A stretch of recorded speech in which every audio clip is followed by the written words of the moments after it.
நான் போனால் தெரியுமா அந்த பக்கம்? அதனால் இது நமக்கு இன்றைய இதமான காலை தென்றலில் அனைத்து அன்பு உள்ளங்களுக்கும் என் இனிய காலை வணக்கம். இன்று ஒரு குறள், அதிகாரம் 10, இனியவை கூறல், குறள் எண் 94. துன்புறுவும் தூவாமை இல்லாகும் யார் மாட்டும் இன்புறுவும் இன்சொலவர்க்கு. தெய்வப்புலவர் திருவள்ளுவர் எல்லார் மாட்டும் இன்பத்தை மிகுவிக்கும் இன்சொல்லை உடையார்க்கு துன்பத்தை மிகுவிக்கும் நல்குரவு இல்லையாம் என்கிறார். இன்சொல் கூறுதல் முதலில் எல்லாரையும் மகிழச் செய்கிறது. அதனால் ஒருவரோடொருவர் தொடர்பு கொள்ள நேருகிறது. அந்த தொடர்பால் அன்பு மலர்கிறது. அதனால் அந்த அன்பினால் நட்பு மிக மிக பல்வேறு உதவிகளை பெற முடிகிறது. அதனால் துன்பம் குறைகிறது. இல்லாமை, அதாவது இதற்கடுத்து ஏற்கனவே இந்த அன்புடைமை என்ற அதிகாரத்திலேயும் ஒரு குறளை சொல்லியிருக்கிறார் தெய்வப்புலவர் திருவள்ளுவர். அன்பு ஈனும் ஆர்வம் உடைமை, அது ஈனும் நண்பனும் நாடா சிறப்பு. அன்புதான் நட்பை வளர்க்கிறது. உறவுகள் மட்டும் நமக்கு போதாதுங்க, நட்புகளும் நமக்கு தேவை. அதனால்தான் நட்புகளோடு இருக்க வேண்டும் என்று அந்த 2000 ஆண்டுகளுக்கு முன்பே தெய்வப்புலவர் திருவள்ளுவர் உணர்த்தியுள்ளார். இல்லாமை இல்லாமற் போகிறது.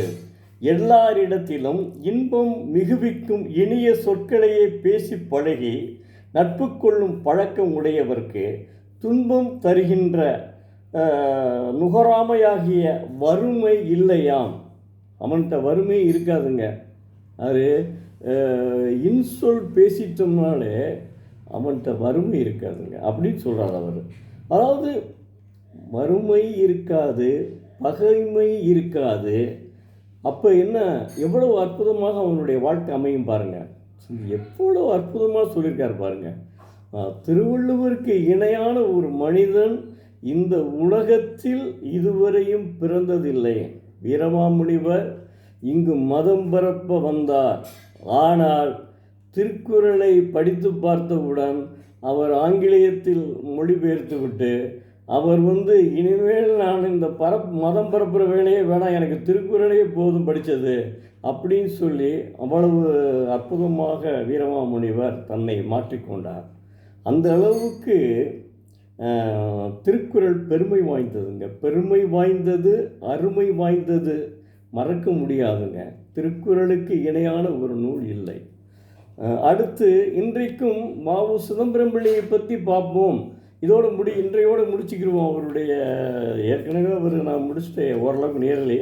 இப்போ இன்றோடு அவருடைய புத்தகங்கள் எழுதியை மட்டும் பார்த்துவிட்டு முடிச்சு கொள்வோம். அதாவது வஉசி இயற்றிய 4 நூல்களும் எழுத்தாளராகவும் இருந்திருக்காரு. திருக்குறளுக்கும் உரை எழுதியுள்ளார்.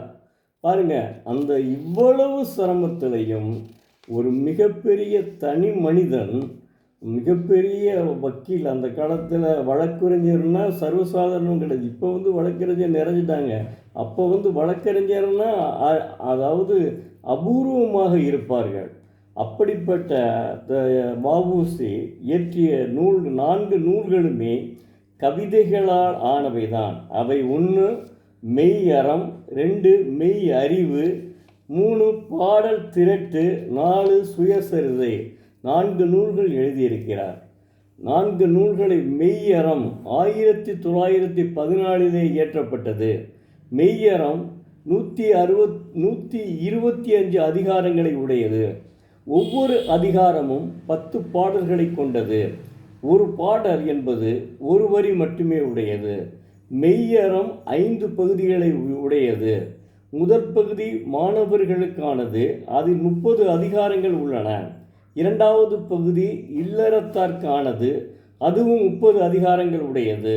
மூன்றாவது பகுதியில் ஓர் அரசன் எவ்வாறு இருக்க வேண்டும் என்று 50 அதிகாரங்களில் வஉசி விளக்குகிறார். நான்காவது பகுதி 10 அதிகாரங்களுடன் நன்னெறி குறித்து விளக்குகிறது. கடைசி பகுதியில் உண்மையை அடைவது எப்படி என்று 5 அதிகாரங்களில் வ.உ.சி. விளக்குகிறார். மெய் அறிவு 1915 எழுதியது. வ.உ.சி. கண்ணனூர் சிறையில் இருக்கும்போது மற்ற கைதிகளுக்கு நீதி நெறிகளை விளக்குவார். அக்கைதிகள் இந்த அறிவுரைகள் செய்யுள் வடிவில் இருந்தால் மனனம் செய்ய எளிதாக இருக்கும் என்று வ.உ.சி.யிடம் கூறினார்கள். அவ்வாறு இயற்றப்பட்ட செய்யுள்களே மெய்யறிவு என்ற நூலாகும். அது 10 அதிகாரங்கள் உடையது. ஒவ்வொரு அதிகாரமும் 10 செய்யுள்கள் உடையது. ஒவ்வொரு செய்யுளும் 4 வரிகள் உடையது. இந்த நூலில் வ.உ.சி. தன்னை அறிந்து கொள்வது எப்படி நம் விதியை தீர்மானிப்பது எவ்வாறு, ஆரோக்கியத்தை பேணும் முறைகள் எவ்வாறு, மனதை ஆளுவது எங்கனம், நம் மனத்தில் தீய எண்ணங்களை விலக்கி நல்ல எண்ணங்களை ஏற்படுத்துவது எப்படி, உண்மையான நிலையை என்ன செய்ய வேண்டும் என்று விளக்குகிறார். பாடல் திரட்டு 1915. இந்நூல் பல சந்தர்ப்பங்களில் வ.உ.சி. எழுதிய பாடல்களினுடைய தொகுப்பாகும். இது அவரது தலைசிறந்த படைப்பாகும். பாடல் திரட்டு சுயசரிதை 1946. இது 2 பகுதிகளை உடையது. முதல் பகுதி 1916 வெளியிடப்பட்டது. அதில் அவர் தனது குழந்தை பருவம், ஆசிரியர்கள், குடும்பம், சட்டக்கல்வி இவற்றை பற்றி குறிப்பிடுகிறார். இரண்டாவது பகுதி 1930 வெளியிடப்பட்டது. அதில் கோயம்புத்தூர் சிறை வாழ்க்கை, சிறை அதிகாரி மீது தாக்குதல், சிறையில் ஏற்பட்ட கலவரம், கண்ணனூர் சிறை வாழ்க்கை, ஆசு கொலை, விடுதலை இவை குறித்து விளக்குகிறார். அவர் இறந்து 10 ஆண்டுகளுக்கு பிறகு 1946 2 பகுதிகளும் சேர்ந்து ஒரே நூலாக வெளிவந்தது. உரை எழுதிய நூல்கள் வ.உ.சி. இந்நிலை, சிவஞான போதம், திருக்குறள் ஆகிய நூலுக்கு உரை எழுதியுள்ளார். வ.உ.சி. திருக்குறளுக்கும் உரை எழுதியுள்ளார். அதை பார்த்துக்கிறேங்க. இந்நிலை 1917. வ.உ.சி. ரத்தின கவிராயர் எழுதிய இந்நிலை என்ற நூலுக்கு விளக்க உரை எழுதினார். அந்த நூலை படிக்கும்போது அவரது இலக்கண புலமையை நாம் அறிந்து கொள்ளலாம். சிவஞான போதம் 1935. சிவஞான போதம் ஒரு பக்தி நூலாகும். வ.உ.சி. இந்நூலுக்கு மிக சிறந்த விளக்க உரை எழுதியுள்ளார். இந்நூலினை ஆழமாக ஆராய்ச்சி செய்ததில் தத்துவம் மற்றும் பக்தியில் சிறந்தவரானார். மத வேற்றுமை காண்பவர்கள் யான் எனது என்னும் மதவெறி பிடித்தவர்களுக்கென்றும் நாடு இருக்கும் ஒற்றுமையற்ற நிலையில் மத வேற்றுமை காண்பது நாட்டு ஒற்றுமைக்கு தீங்கு ஏற்படுத்தக்கூடியது என்றும் வ.உ.சி. இந்நூலில் கூறுகிறார். அவர் இந்நூலில் மதங்களினுடைய பொய்யான உயர்வு தாழ்வு குறித்து ஒன்றும் எழுதவில்லை. அதை பற்றி அவர் ஒன்றுமே அதில் சொல்லலைங்க. திருக்குறள் 1935. பழந்தமிழ் இலக்கியங்களான திருக்குறள், தொல்காப்பியம் இவற்றின் மீது வ.உ.சி.க்கு அளவு கடந்த பற்று உண்டு. அவரது உரை அவரது ஆழ்ந்த இலக்கண அறிவை வெளிப்படுத்துகிறது. அவர் பொருள் கூறும் விதம், பல்வேறு உரைகளை ஒப்பிடும் விதம், அவர் தரும் இலக்கண குறிப்புகள் இவற்றின் மூலம் அவர் எவ்வளவு பெரிய மேதை என நாம் அறியலாம். வ.உ.சி.யால் பதிக்கப்பட்ட நூல்கள்: 1 திருக்குறள் மணக்குடவர் உரையுடன் 1917. 2 தொல்காப்பியம் இளம்பூரணார் உரையுடன் 1928. கட்டுரைகள்: வ.உ.சி. பல்வேறு செய்திகளை பற்றி வெவ்வேறு பத்திரிகைகள் நிறைய கட்டுரைகள் எழுதியுள்ளார். வ.உ.சி. எழுதிய நூல்கள் பல போதிய நிதி வசதி இல்லாததால் பதிப்பிடப்படவில்லை. ஆனால் இப்பொழுது அக்கையெழுத்து பிரதிகள் கிடைக்கவில்லை. அவை காணாமல் போய்விட்டன. அவற்றுள் சில நமக்கு கிடைத்துள்ளன. கடவுளும் பக்தியும், கடவுள் ஒருவரே, மனிதனும் அறிவும், மனமும் உடம்பும், வினையும் விதியும், விதி அல்லது ஊழ், வ.உ.சி.யின் அரசியல் சொற்பொழிவு. வ.உ.சி. தலைசிறந்த மேடை பேச்சாளர். சேலத்தில் நடந்த 3வது காங்கிரஸ் மாநாட்டில் அவள் நிகழ்த்திய தலைமையுரை எனது அரசியல் பெருஞ்சொல் என்ற தலைப்பில் வெளிவந்துள்ளது. பத்திரிகை ஆசிரியராக வ.உ.சி.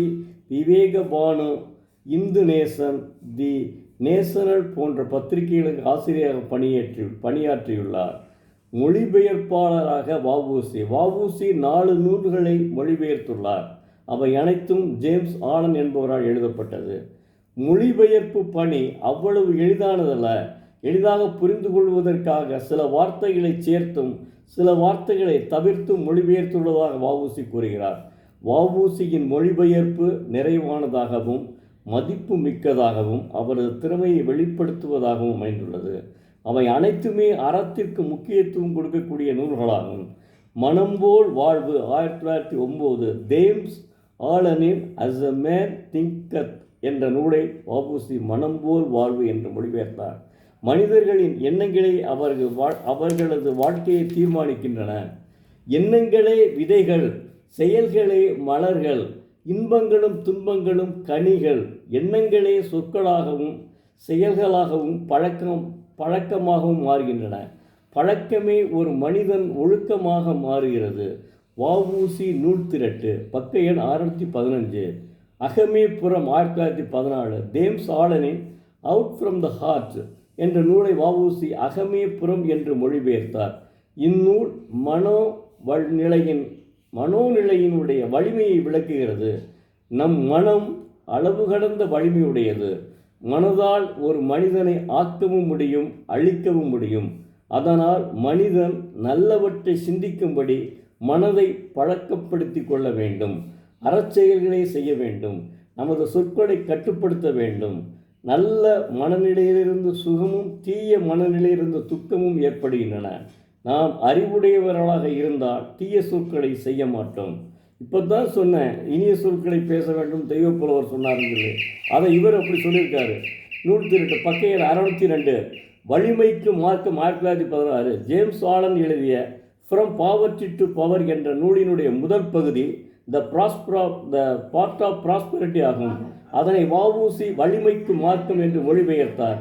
ஒவ்வொரு துன்பமும் ஒரு அனுபவத்தை கொடுத்துவிட்டு விரைவில் மறைந்து விடுகிறது. ஆனால் ஒரு நல்ல ஆசிரியர் நாம் கற்றுக்கொள்ள தயாராக இருந்தால் அது நமக்கு நல்ல வழிகளை கற்பிக்கும். வலிமை என்பது மகிழ்ச்சி போன்ற புற அனுபவம் இல்லை, அது ஓர் உள் அனுபவம். நாம் வாழ்க்கையில் வெற்றி பெற விரும்பினால் இன்பத்தையும் துன்பத்தையும் சமமாக ஏற்றுக்கொள்ள வேண்டும். நாமே எதையும் செய்யும் வலிமையுடையவராக இருக்க வேண்டும். ஒருவன் தன்னை தானே கட்டுப்படுத்த முடிந்தால் அவனால் மற்றவர்களையும் கட்டுப்படுத்த முடியும். வஉசி நூல் திரட்டு பக்க எண் 615. பக்க எண் 652 653 சொல்கிறார். சாந்திக்கு மார்க்கம் 1934 எழுதியிருக்கிறார். சான்றிதழும் கொடுத்திருக்க. வஉ சிதம்பரனார் வரதராசன் எழுதிய பாடலையும் சொல்லியிருக்கிறார். நூல்கள் முக்கியமான நினைவு சின்னங்கள் சிலைகளையும் அவர் இது பண்ணியிருக்கார், சொல்லியிருக்கிறார். இத்துடன் அவரை பற்றி நாம் முடித்துக்கொள்வோம்.